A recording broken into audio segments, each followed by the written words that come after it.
Good morning guys, मी दीप्ती आणि आज गुढीपाडवा आहे. सो सकाळी लवकरच उठून सर्व कामं मी आवरून घेतलेली आहेत. मग आता ब्रश वगैरे करून घेते आहे आणि मग पुढची गुढीची पण तयारी करायची आहे. सो माझा आता ब्रश वगैरे करून फ्रेश वगैरे होऊन झालेला आहे. सो घरातली सर्व कामं आवरून झालेली आहेत. भांडी पण होती, ती पण माझी आता घासून झालेली आहेत. नमस्कार मंडळी, श्री स्वामी समर्थ.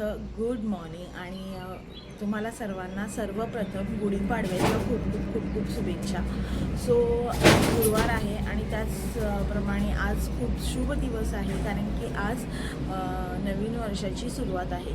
म्हणजे मराठी दिनाचं नवीन वर्षाची सुरुवात आहे. सो आज मी लवकर उठून बाकी सगळी कामं आवरलेली आहेत. फक्त विषय काय आहे ना, की आज गुढीपाडवा असतानासुद्धा आम्हाला काही सुट्टी नाही आहे. सो मला ऑफिसला जायचं आहे, त्यामुळे मी लवकरच उठून सर्व कामं आवरलेली आहेत आणि आता मी फ्रेश वगैरे होऊन गुढीची तयारी करणार आहे. सो सगळ्यात आधी मी जाऊन फ्रेश होऊन घेते, मग आपण गुढीची तयारी करूयात.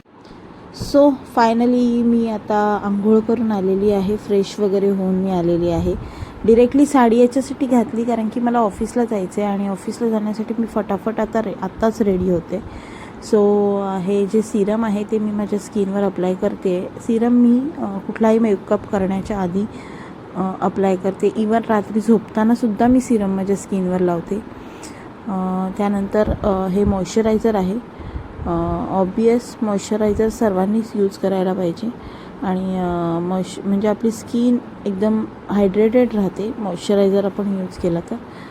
त्याचप्रमाणे आता नेक्स्ट मी हे सनस्क्रीन लावते, कारण की मला ऑफिसला जावं लागतं आणि बाहेर खूप ऊन पडतं. सो स्किनला डॅमेज होण्यापासून वाचवते सनस्क्रीनचे खूप काही फायदे आहेत, आपण ते नंतर डिस्कस करूया. सो मेकअप करायचा आहे म्हणून हा प्रायमर थोडासा अप्लाय केला आहे मी, आणि फाउंडेशन वगैरे मी काही लावत नाही. सो मी हे कन्सिलर आहे तेच थोडंसं अप्लाय करते आहे, कारण की फाउंडेशन मला पर्सनली फाउंडेशन लावायला आवडत नाही, म्हणून मी पहिल्यापासून कन्सिलरच, फाउंडेशनच्या जागी फक्त कन्सिलर यूज करते आणि कुठल्याही प्रकारे पावडर मी अप्लाय करत नाही माझ्या स्किनवर. तर हे हायलायटर आहे, ते थोडंसं मी हायलायटर लावते कारण की स्किन थोडी हायलाईट व्हावी माझी. देन नेक्स्ट छोटीशी टिकली मी अप्लाय करणार आहे माझ्या कपाळावर. ट्रेडिशनल डे आहे, पाडवा आहे म्हणून ही छोटीशी टिकली मी अप्लाय केले. देन लिपस्टिक हा पिंक शेड आहे कारण की मी साडी पिंक कलरची घातली. सो थोडीशी लिपस्टिक अप्लाय करून, सर्वात महत्त्वाचं आणि आवडतं प्रोडक्ट आहे माझं हे. काजळ लावल्याशिवाय मला मेकअप कंप्लीट झाल्यासारखा वाटतच नाही. सो साडीवर मी हे असे ट्रेडिशनल कानातले घालणार आहे. सो हे ट्रेडिशनल कानातले आणि याच्यासोबत मला ना नथसुद्धा मिळालेली आहे. सो मी नथसुद्धा घालणार आहे. पण माझ्याकडे 2 नथ आहेत, एक प्रेसची आहे, एक डिरेक्टली नाकात घालायची आहे. पण तुम्ही बघू शकता की ही जी मी नाकात घालायचा प्रयत्न करते पण ती काही जात नाही आहे. सो प्रेसवालीच नथ मी अप्लाय करते आता. सो सांगा मला मी कशी दिसते. हेअर्स आहे ना माझे सकाळी धुतलेले मी, सो थोडेसे ओलेच होते, मग मी ड्रायर यूज करून आहे ना हेअर सेट करून घेतलेले आहेत आणि फायनल असा माझा हा सिम्पल ट्रेडिशनल लुक रेडी झालेला आहे. सो आता मी बाहेर आलेली आहे, इथे मी गुढी उभारणार आहे. सो थोडंसं पाणी टाकून मी इथली फरशी व्यवस्थित पुसून घेतलेली आहे. इथल्या फरशीवर रांगोळी काढून मग मी इथे जो चौरंग आहे तो ठेवणार आहे. सो रांगोळी काढण्यासाठी मी हा एक साचा वापरते, कारण की रांगोळी काढायला खूप वेळ जातो आणि मला ऑफिसलासुद्धा लवकर निघायचं आहे. तो साचा वापरूनच मी एक छोटीशी रांगोळी काढणार आहे. सो रांगोळी काढून झालेली आहे माझी. सो मी आता त्याच्यावर हा जो आपला चौरंग आहे तो चौरंग ठेवणार आहे. सो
कारण की आज पाडवा आहे, खूप सारं बनवलेलं आणि त्याच्यामुळे भांडी वगैरे खूप निघालेली आहेत. भांडी घासून वगैरे झाली, फक्त लावायची.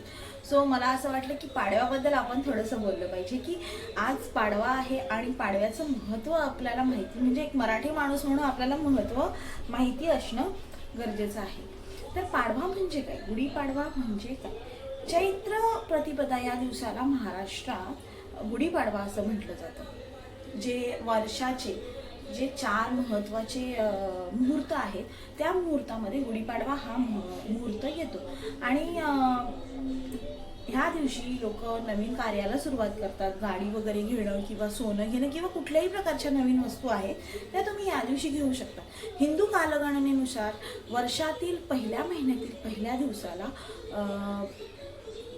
वर्ष प्रतिपदा असं म्हटलं जातं. आणि वर्ष प्रतिपदेला म्हणजे हा जो वर्ष प्रतिपदा आहे त्याला आपण गुढीपाडवा असं म्हणतो.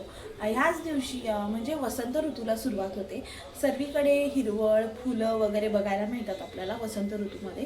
आणि वसंत ऋतू पण मुक्त हस्तपणे आपली जी प्रेम आहे ते सृष्टीवर उधळत असतो, म्हणून हा चैत्र महिना.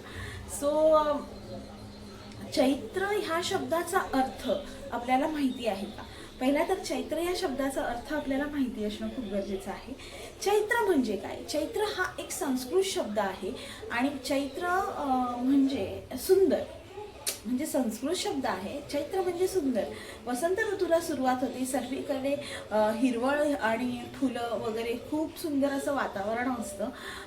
आणि त्याचप्रमाणे चैत्र नक्षत्र निघालेलं असतं आणि चैत्र नक्षत्रामध्ये चैत्र प्रतिपदा असते, म्हणजे चैत्र पौर्णिमा ही असते. आणि ही चैत्र पौर्णिमा ज्या महिन्यामध्ये येते त्याला चैत्र महिना असं म्हटलं जातं. म्हणून या महिन्याला म्हणजे हिची चैत्री पौर्णिमा ज्या महिन्यामध्ये येते त्याला चैत्र महिना असं म्हटलं जातं. तर म्हणजे चैत्र या शब्दाचा अर्थ आता तुम्हाला कळलाच असेल की हा एक संस्कृत शब्द आहे आणि संस्कृत मध्ये चैत्र आणि आपण त्याला सुंदर असं म्हणतो. ठीक आहे. सो मला अजून एक तुम्हाला सांगायचं आहे की एकदम माहिती होतं की हिंदू संस्कृतीतील पहिला सण हा गुढीपाडवा आहे. आणि सर्वात महत्त्वाचे म्हणजे आपण महाराष्ट्रात गुढीपाडवा खूप आनंदाने आणि उत्साहाने साजरा करत असतो. ठीक आहे. गुढीपाडवा हा जो आहे शब्द हा 2 शब्दांनी बनलेला आहे. गुढीपाडवा एक म्हणजे गुढी, गुढी म्हणजे स्वातंत्र्याची ध्वजा आणि दुसरी म्हणजे पाडवा. पाडवा म्हणजे काय माहिती आहे का तुम्हाला? विजयध्वज. स्वातंत्र्याची ध्वजा आणि विजयध्वज असे हे 2 शब्द आहेत. मग म्हणून याला गुढीपाडवा असं म्हटलं जातं. आता गुढीपाडवा आपल्याकडे एवढा आनंदाने आणि उत्साहाने का साजरा केला जातो? कारण की खूप साऱ्या गोष्टी आता या म्हणजे या गुढीपाडव्याला घडलेल्या आहेत. जसं ब्रह्मदेवानी ह्या दिवशी सृष्टीचं निर्माण केलं. ह्या दिवशी ब्रह्मदेवानी सृष्टीची निर्माण करायला सुरुवात केली. त्याचप्रमाणे श्री राम प्रभू 14 वर्षाचा वनवास संपवून रावणाचा वध करून याच दिवशी अयोध्येला परत आले होते. आणि त्या दिवशी सर्वकडे खूप म्हणजे जल्लोषाने आनंद साजरा केला जात होता. सर्वकडे ध्वज लावली जात होती आणि आनंद आणि उत्साह साजरा केला जात होता. आणि त्याच दिवशी लोकांनी आपल्या दाराशी गुढ्या उभारल्या आणि हा गुढीपाडवा सुरू झालेला आहे. सो अशा प्रकारे गुढीपाडव्याचं छोटंसं महत्त्व आहे आणि आपल्याला मराठी माणूस म्हणून आपल्याला हे सगळं माहिती असणं खूप गरजेचं आहे. सो नवीन वर्ष सुरू झालेलं आहे आणि म्हणजे तसं तर आपण इंग्रजी महिन्यांनाच नवीन वर्ष म्हणतो. म्हणजे इंग्रजी वर्ष जेव्हा चालू होतो, इंग्रजांनी आपल्यावर एवढं वर्ष राज्य केलेलं आहे आणि त्यांनी आपल्याला हे देऊन गेलेलाच आहे की बाबा जानेवारी महिन्याला आपण पहिला महिना म्हणतो. आठवत असेल की आपण 31ला इतका एन्जॉय करतो आणि 1 जानेवारी म्हणजे नवीन वर्षाच्या शुभेच्छा पण सर्वांना देत असतो. त्याचप्रमाणे आपल्याला हिंदू आपण आहोत म्हणून आपल्याला माहिती असणं खूप गरजेचं आहे की हिंदू नववर्ष कधी चालू होतं आणि हिंदू नववर्ष गुढीपाडवा याच्या पण आपण सर्वांना शुभेच्छा द्यायला पाहिजेत. म्हणून सर्वांना जे मला बघतायत त्यांना गुढीपाडव्याच्या पुन्हा एकदा खूप खूप खूप खूप शुभेच्छा. नवीन वर्ष चालू झालेलं आहे. नवीन संकल्पना करा, नवीन मनाला नवीन गोष्टींसाठी प्रेरित करा आणि आजपासून सुरुवात करा. जे तुम्हाला नवीन करायचं आहे, ज्या काही नवीन विचार करायचा आहे किंवा ज्या काही म्हणजे बोलतात ना, नवीन वर्ष आता सुरू झालेलंच आहे, नवीन विचार करा, संकल्प करा, सद्विचार, सदाचार ह्या सगळ्या गोष्टींचा आपल्या जीवनामध्ये तुम्ही समावेश करा. आणि करतो ना आपण 1 जानेवारीला संकल्प की बाई नवीन वर्ष चालू झालं, मी हे करेन ते करेन, पण आपल्यासाठी गुढीपाडवा ज्या दिवशी येतो त्या दिवशीपासून मराठी माणसासाठी नवीन वर्ष चालू होतं. सो आपल्याकडे हा दुसरा चान्स आहे, कारण की आपण 1 जानेवारीला चालू करतो, ते अर्ध्यावर आणून सोडतो आणि मग म्हणतो जाऊ दे आता झालं. म्हणून आपल्याकडे हा दुसरा चान्स असतो की मराठी माणसाकडे बघा दुसरा चान्स आहे की नव्याने पुन्हा सुरुवात करा. जे तुमच्या गोष्टी राहून गेलेल्या आहेत ना, ते पुन्हा नव्याने सुरुवात करा. आणि गुढीपाडवा हा सण त्याच्यासाठीच आलेला असतो की आनंद, उत्साह सगळ्या गोष्टी तुम्ही करा आणि नवीन सद्विचार, आचार सर्व हे करा, नवीन संकल्पना करा आणि त्यांना कुठेतरी आपल्या जीवनात दाखल करा. आणि सगळ्या गोष्टी खूप सुंदर आहेत आणि तुम्हाला खूप खूप शुभेच्छा पुढच्या वाटचालीसाठी. जर तुम्ही कुठल्याही प्रकारे संकल्प करत असाल तर